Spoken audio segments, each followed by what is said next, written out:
Please subscribe.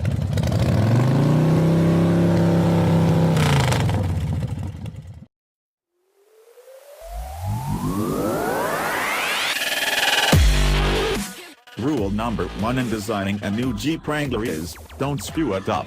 The second rule in designing a new Jeep Wrangler is, always follow rule number 1. Rule number 3 in designing a new Jeep Wrangler is, don't screw it up by putting rectangular headlights on it. Because, while the open-top off-roader isn't the franchise anymore, it's typically not Jeep's best-selling model, it is the spiritual center of the brand. It's the icon that lends credibility to the company in the same way that the 911 does to Porsche, even as the German company sells half as many sports cars as it does SUV-type things. Jeep can sustain any number of failures, from the bovine Commander to the pitiful original Compass, known around these parts as the Swamp Ass, and continue to track along. But screw up the Wrangler and things fall apart, the center cannot hold, mere anarchy is loosed upon the world. This is why, at first blush, the new Ford 2018 JL version looks pretty much the same as the JK version it replaces. It's only when you look back a few generations that you recognize how each short generational step has added up to a hell of a long distance between then and now. An early CJ looks like a Power Wheels toy when parked next to the comparatively hulking mass of a new Wrangler.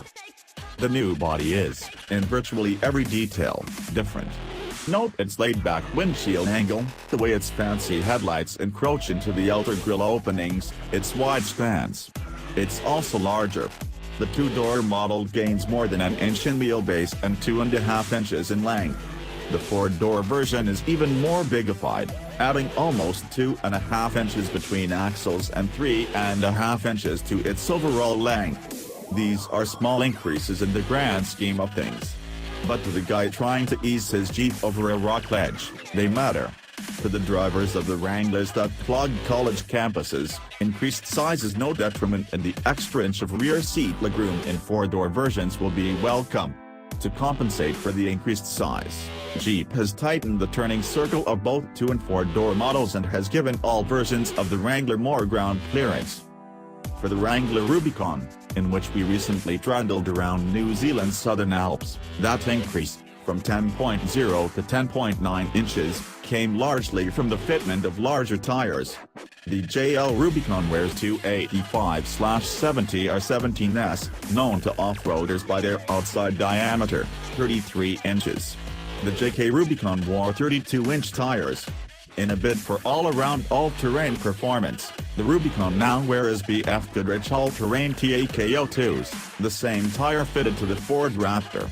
What they might give up in mud performance compared with the old Rubicon's mud-terrain TAK and rubber is more than offset by their portfolio of generally agreeable attributes, including admirable and quiet, dry and wet on-road performance and excellent off-road bite. Besides, figures Jeep, the guys who are serious about wheeling in a particular kind of terrain are likely to swap out the stock tires for something more specialized anyway. That larger body still rides on a steel ladder frame, but compared with the JK's, it uses more high-strength steel. This allowed Jeep to reduce the number of cross members from 8 to 5, saving roughly 100 pounds, according to the company. Despite that, Jeep says the new frame is more resistant to flex than the old one.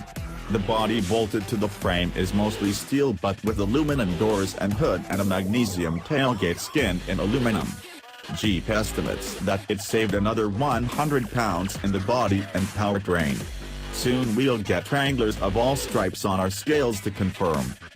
And by Wranglers of all stripes we mean every possible permutation of the 2- and 4-door body styles, the 4 trim levels, Sport, Sport S, Sahara, and Rubicon. Detailed pricing information available here, and the 2 available gasoline engines, the familiar 3.6-liter V6 that serves as the base engine on all versions as well as a new turbocharged 2.0-liter inline 4. The only significant changes to the corporate V6, apart from its now being built in Mexico instead of Michigan, are a higher compression ratio, 11.3 to 1 versus 10.2 to 1, and the addition of a standard stop-start system. The aim was to improve efficiency. The engine still runs on regular. According to the EPA, the new V6-powered Wrangler with the automatic achieves 18/23 of a mile per gallon city, highway, increases of 1 mile per gallon in the city and 2 on the highway. A large part of the improvement comes from the new 8-speed automatic that replaces the old 5-speed, a relic from the Daimler Chrysler days. The V6 is also available with a new inbuilt 6-speed manual that replaces the old Mercedes-based 6-speed. Jeep says the iron is better isolated from vibration and noise. Okay, maybe. But it's certainly no more fun to operate. The one we drove resisted slotting into gear and would not be rushed. Further, the clutch engaged with an abruptness that saw many experienced drivers stall the thing. As for the 3.6-liter, well, it's a fine engine but not ideally suited for this application. It lacks low-end torque. For torque, buyers might want to wait for the turbo diesel 3.0-liter V6 that will come in 2019. For now, the Tour King is the turbo 2.0-liter inline 4 with a slight electric assist. A hybrid Wrangler? Isn't that like having your salsa produced in New York City? Kinda, yeah. But even iconic ruffians such as the Wrangler need to worry about fuel economy these days, hence the focus on weight reduction, faster windshield angle, etc. Like General Motors' e-assist system, the Jeeps replaces the alternator with the motor generator unit that can boost torque under acceleration as well as gather energy through regenerative braking. It also allows the engine to be shut off when the vehicle is stationary or coasting. How much boost the so-called E-to-Work system can provide and what fuel economy gains it achieves, the company is not yet willing to say. But the turbo 2.0-liter produces 295 pounds-to-foot of torque at 3,000 revolutions per minute. The gas V6 produces 35 less pound-to-foot and then only when it reaches 4,800 revolutions per minute. And this new engine boasts plenty of tech, including direct injection, a twin-scroll, low-inertia turbocharger mounted directly to the cylinder head, and a variable displacement two-stage oil pump. Other than filling the cabin with the uninspired noise of a workaday 4-cylinder, the engine feels great.